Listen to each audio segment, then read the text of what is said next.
దేశపు ఆత్మ గ్రామాల్లో ఉంది అన్నారు మన పెద్దలు. అది వాళ్లకున్న ఆశయము, అప్పటికున్న సత్యము తెలియదు. ఎందుకంటే దేశంలో ఇప్పటికీ చాలా గ్రామాల్లో జరిగే మారణ హోమాలు యుద్ధ భూముల్ని మరపిస్తుంటాయి. అలాంటి ఒక యుద్ధ భూమి ఆనందపురం.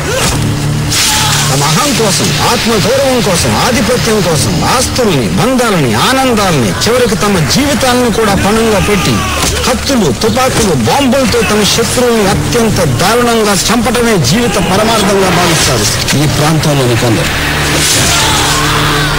తరతరాలుగా వారసత్వంగా ఆగని మారణకాండను చూస్తుంటే మన పెద్దలు చెప్పిన భారత ఆత్మ ఇక్కడ బతకటం అటుంచి వీధి వీధి నా దెయ్యమై తిరుగుతుందా అనిపిస్తుంది.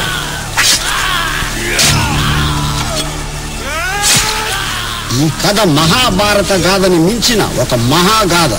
ఇది రక్త చరిత్ర.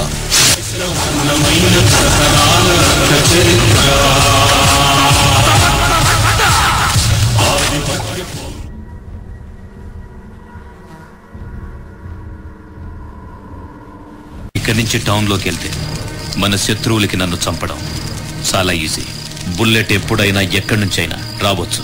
మీరు అర్థం చేసుకోవాల్సింది ఒక్కడే, మనకు శత్రువు ఆ బుక్కారెడ్డి ఒక్కడే కాదు, వాడి బంధువులు, సపోర్టర్లు, వాడు సపోర్ట్ చేసే పార్టీ మూలాన లాభాలు పొందేవాళ్ళు ఇలా చాలా మంది ఉన్నారు. వాడన్న పురురెడ్డి కర్నూల్లో కొంతమందితో కలిసి నాకు స్కెచ్ చేస్తున్నాడని తెలిసింది. ఇంకా బుక్కారెడ్డి ఎన్ని రకాలుగా ట్రై చేస్తాడో తెలియందేం కాదు. అర్థమైందిగా? అంతేకాకుండా ఆ నరసింహారెడ్డి కొడుకులు కూడా ప్లాన్ చేస్తున్నారని తెలిసింది. వీటన్నిట్లో ఏది నిజమైనా కాకపోయినా మనకు డేంజర్ అనుకున్న వాళ్ళందరి లిస్టు తయారు చేసి ఒక్కొక్క నా కొడుకుని సైలెంట్గా క్లోజ్.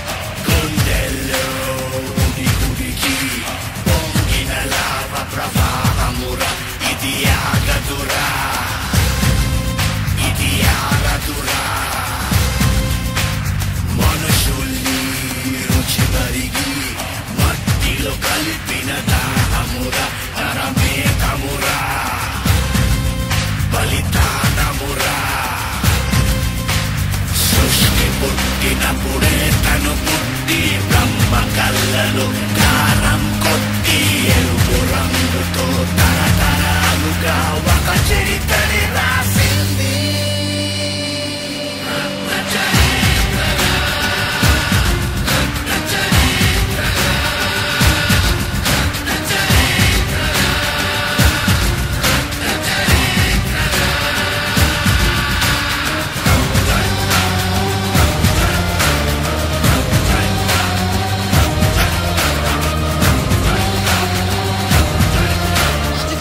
కాదు, రాక్షస నాయకుడు. అతని గురించి విన్న వాళ్ళు ఎవరైనా సరే అసలు భూమి మీద ఇలాంటి మనిషి ఉంటాడా అని స్టన్ అయిపోయేవారు.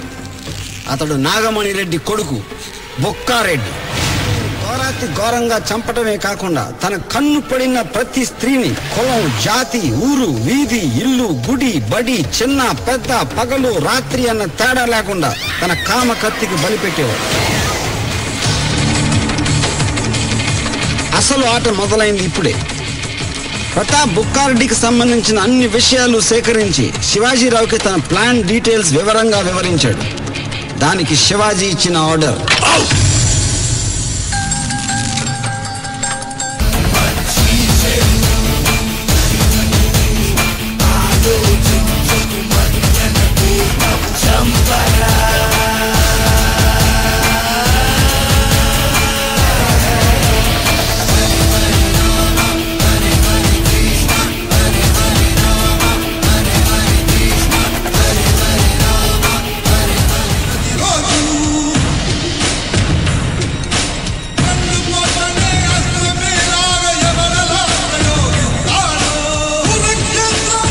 బుక్కారెడ్డి దారుణ హత్యతో స్టేట్ మొత్తం హడలెత్తిపోయింది.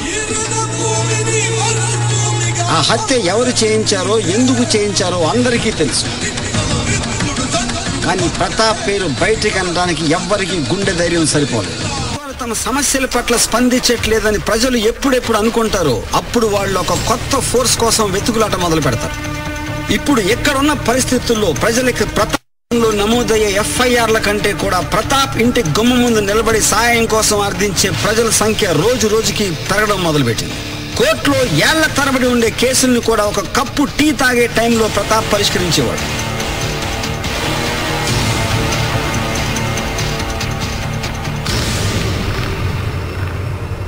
ఒక సాధారణ వ్యక్తి నుంచి ఒక సిస్టమ్ గా మారి సాగిపోవడం మొదలుపెట్టాడు.